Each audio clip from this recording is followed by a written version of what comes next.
Hypatia of Alexandria stands as a towering figure in the annals of intellectual history, a beacon of knowledge and reason in a world teetering on the brink of monumental change.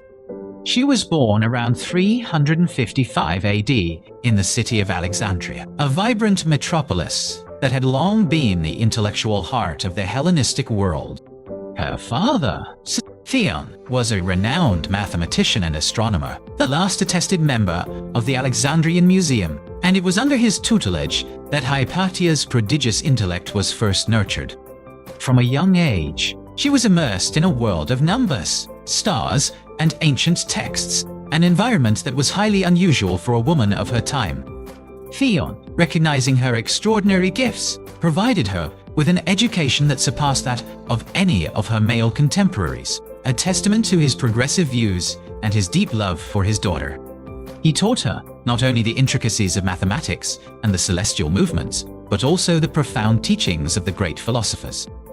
Hypatia quickly absorbed these lessons, her mind a fertile ground for the seeds of knowledge her father so diligently planted.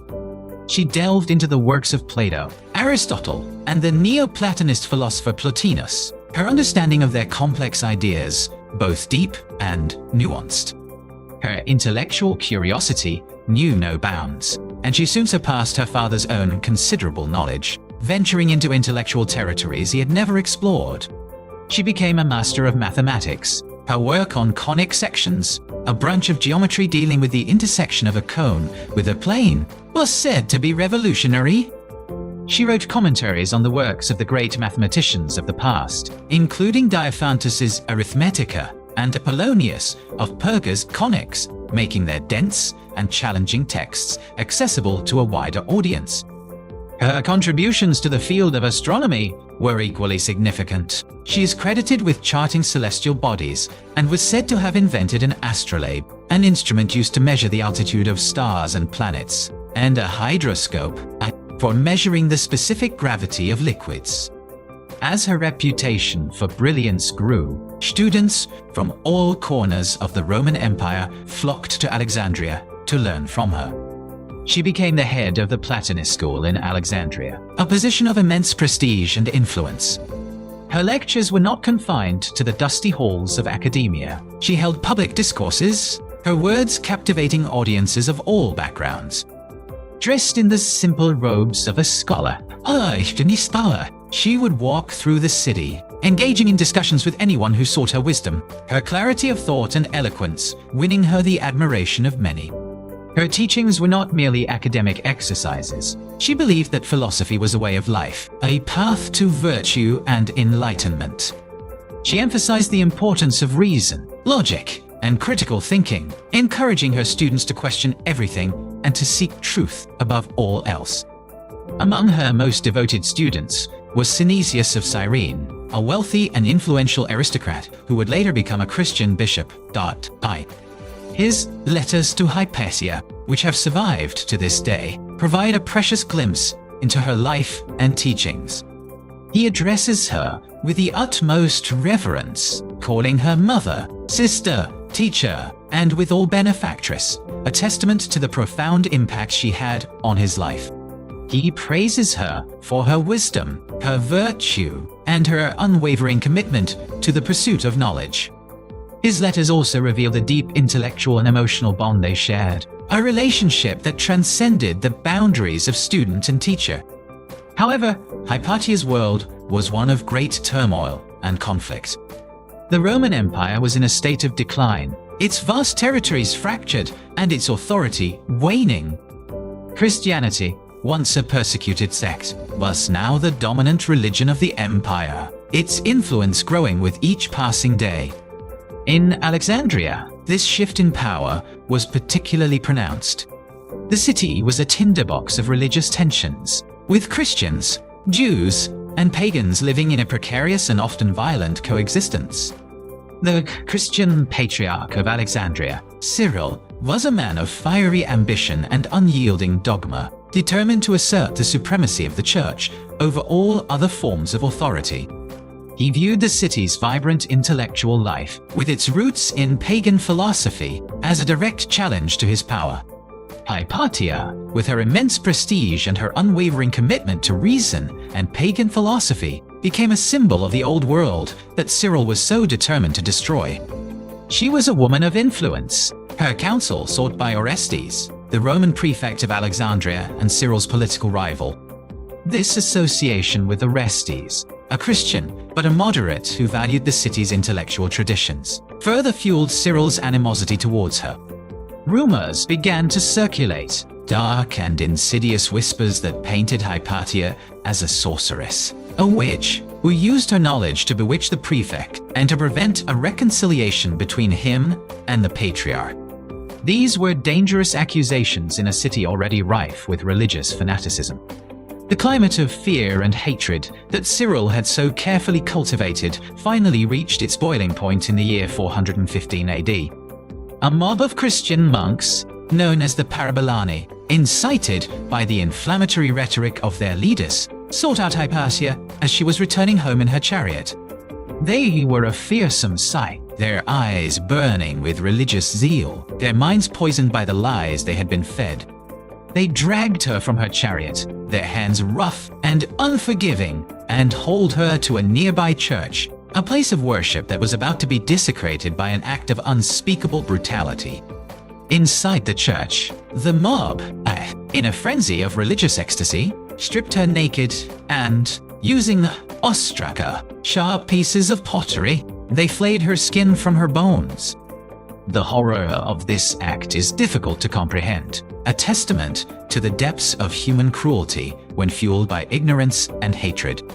But their barbarity did not end there. They then dismembered her body, her limbs torn apart by the frenzied crowd. Finally, they took her mangled remains to a place called Cineron and burned them, a final, desperate attempt to erase her from existence, to extinguish the light of reason she had so bravely championed. The murder of Hypatia sent shockwaves throughout the empire. It was a brutal and senseless act, a crime against not only a brilliant woman, but against knowledge and reason itself. It marked a turning point in the history of Alexandria, the beginning of the end for the city as the intellectual center of the ancient world. The great library, already a shadow of its former self, would continue its slow decline, its vast collection of knowledge scattered and lost to the sands of time. The murder of Hypatia was a tragic and brutal end to a life dedicated to the pursuit of knowledge. Her death has been seen by many as a symbol of the end of classical antiquity and the beginning of the Dark Ages. However, could not be so easily extinguished. Though her writings were lost, her story survived, passed down through the centuries by those who admired her courage and her intellect. She became a martyr for philosophy, a symbol of reason in the face of unreasoning faith.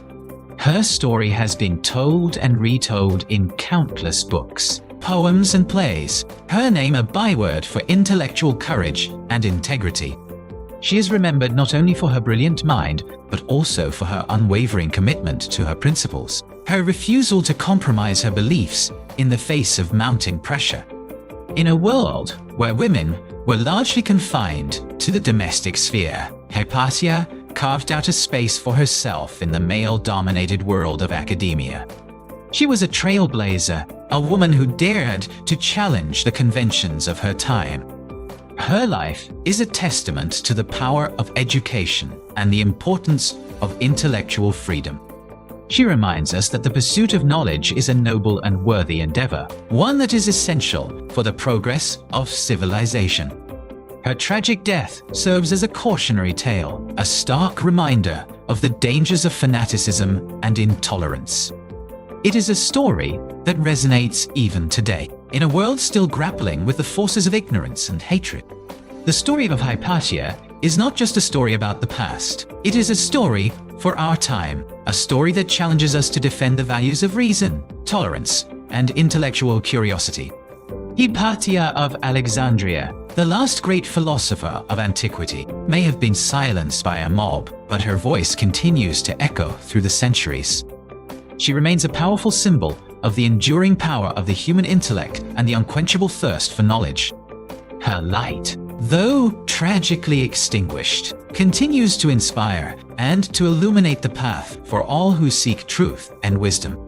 She was a woman ahead of her time, a true genius whose contributions to mathematics, astronomy, and philosophy were immeasurable. Her influence extended beyond her immediate circle of students, shaping the intellectual landscape of her era and beyond. The loss of her work is a profound tragedy, a void in the history of thought that can never be filled. We can only imagine the further heights she would have reached had her life not been cut so tragically short. Her teachings on Neoplatonism, which sought to reconcile the philosophical ideas of Plato with a more mystical and spiritual worldview, were particularly influential. She was not merely a preserver of ancient knowledge, but an innovator, building upon the foundations laid by her predecessors to create something new and vital. She was a bridge between the classical world and the world that was to come, a figure who embodied the best of both. Her classroom was a place of vibrant intellectual exchange, where students from diverse backgrounds and beliefs could come together to debate and to learn. She fostered an atmosphere of open inquiry, where no question was too challenging and no idea was off limits. This commitment to intellectual freedom was at the heart of her pedagogy and was one of the reasons she was so beloved by her students. The political machinations of Alexandria in the early 5th century were a complex and dangerous web, and Hypatia, despite her focus on intellectual pursuits, found herself entangled in them. Her friendship with Orestes was not just a personal one, it was a political alliance, a partnership between the secular and intellectual authorities of the city. They represented a vision of Alexandria as a place of tolerance and learning, a vision that was in direct opposition to Cyril's theocratic ambitions. The conflict between Orestes and Cyril was a struggle for the soul of the city, and Hypatia was caught in the crossfire. The accusations of witchcraft leveled against her were a cynical and calculated political move, a way to discredit Orestes by attacking his most prominent supporter. It was a tactic that had been used time and again throughout history, the demonization of a powerful woman to achieve political ends. The brutality of her murder is a stark illustration of the power of mob violence and the dangers of unchecked religious extremism. The Parabolani, who were nominally a group of laymen who served the church by caring for the sick and burying the dead, had become a private army for Cyril, a tool to enforce his will through intimidation and violence. Their attack on Hypatia was not a spontaneous act of popular outrage. It was a planned and orchestrated assassination, a public execution designed to send a clear message to anyone who dared to defy the authority of the patriarch. The use of ostraca, or potsherds, adds a layer of symbolic horror to the crime. In ancient Athens, ostraca were used for ostracism, to vote for the exile of a citizen. In the hands of Hypatia's murderers, they became instruments of death, a perversion of a civic ritual into an act of savage butchery. The aftermath of her death was a chilling silence. Orestes, her friend and ally, was powerless to bring her killers to justice. The investigation into her murder was a sham, a whitewash that absolved the church of any responsibility. Cyril, far from being condemned for his role in the affair, went on to become a saint in the Coptic and Eastern Orthodox churches, his legacy forever stained by the blood of the woman he had destroyed. The intellectual community of Alexandria was decimated, its leading light extinguished. Many scholars fled the city, seeking refuge in more tolerant climes. The spirit of inquiry and debate that had once defined Alexandria was replaced by an atmosphere of fear and conformity. Yet, even in the darkest of times, the memory of Hypatia endured. She became a legend, a figure of almost mythical proportions.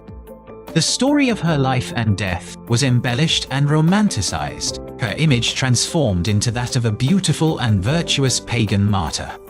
In the 18th century, during the Enlightenment, she was rediscovered by writers and thinkers who saw her as a symbol of the struggle between reason and superstition. Voltaire, in his Examen important de Milord Bolingbroke, wrote of her, "It was not enough to have assassinated the father and to have plunged the son into a river. The beautiful Hypatia who taught Homer and Plato in Alexandria, was massacred by the tonsured dogs of Cyril, and her body was dragged through the streets, torn to pieces, and burned. The mouse is here. In the 19th century, the English writer Charles Kingsley published his novel Hypatia, or New Foes with an Old Face, a dramatic and highly influential retelling of her story. The novel, though a work of fiction, brought Hypatia to the attention of a wider audience and cemented her place in the popular imagination as a heroine of intellectual freedom. The pre-Raphaelite painter Charles William Mitchell created a famous and haunting portrait of her, depicting her standing naked and defiant before the altar of the church where she was murdered. Today, Hypatia is more than just a historical figure. She is an icon, a feminist symbol, a champion of science and reason. Her name has been given to a crater on the moon, a testament to her contributions to astronomy. She is the subject of numerous books, articles, and documentaries, her story continuing to captivate and to inspire. The 2009 film Agora, directed by Alejandro Amenaba, brought her story to a new generation. Its powerful depiction of her life and death serving as a timely reminder of the enduring relevance of her struggle. The details of her mathematical and astronomical work are, for the most part, lost to us. We have only the titles of her commentaries and the tantalizing descriptions of her invention. But what we do know is enough to confirm her status as a first-rate intellect, a worthy successor to the great thinkers of the past. Her work on the Arithmetica of Diophantus is particularly significant. Diophantus is often called the father of algebra, and his work was notoriously difficult. Hypatia's commentary would have been an invaluable guide for students, unlocking the secrets of his complex equations. Her work on Apollonius's conics is equally impressive. The study of conic sections is fundamental to many areas of mathematics and science, from the orbits of planets to the design of telescopes. Hypatia's mastery of this subject places her at the forefront of mathematical research in her time. Her invention of the astrolabe and the hydroscope, if the accounts are true, further demonstrates her practical genius. The astrolabe was the most important astronomical instrument of its time, a kind of analog computer that could be used for a wide variety of calculations. The hydroscope, a device for measuring the density of liquids, shows her interest in the physical sciences. These inventions are not just curiosities. They are evidence of a mind that was not content with abstract theory, but was also engaged with the practical application of knowledge. The loss of her writings is a tragedy, not just for the history of science and philosophy, but for the history of women. To have the words of such a brilliant woman from the ancient world would be an incalculable treasure. It would give us a direct window into her mind, a chance to hear her voice unfiltered by the accounts of others. It would provide a powerful counter-narrative to the dominant patriarchal narratives of history, a testament to the intellectual achievements of women that have so often been erased or ignored. Despite the silence of her own voice, Hypatia's legacy speaks volumes. It speaks of the power of one individual to make a difference, to inspire others, to stand up for what they believe in, even in the face of overwhelming opposition. It speaks of the fragility of civilization, the constant need to defend reason and tolerance against the forces of darkness. And it speaks of the enduring power of the human spirit, the unquenchable desire for knowledge and understanding that has driven our species forward since the dawn of time. Hypatia of Alexandria was more than just the last great philosopher of antiquity. She was a promise of what humanity could be, a beacon of hope that continues to shine brightly even after 16 centuries of darkness. Her story is a call to action, a challenge to each of us to be a little more like her, to be a little more curious, a little more courageous, a little more committed to the pursuit of truth. In a world that often seems to be teetering on the brink of its own dark age, her example is more important than ever. She is a reminder that even in the darkest of nights, a single candle can cast a very long shadow. And so, the light of Hypatia, the light of reason and knowledge, continues to burn, a flame that can never be truly extinguished.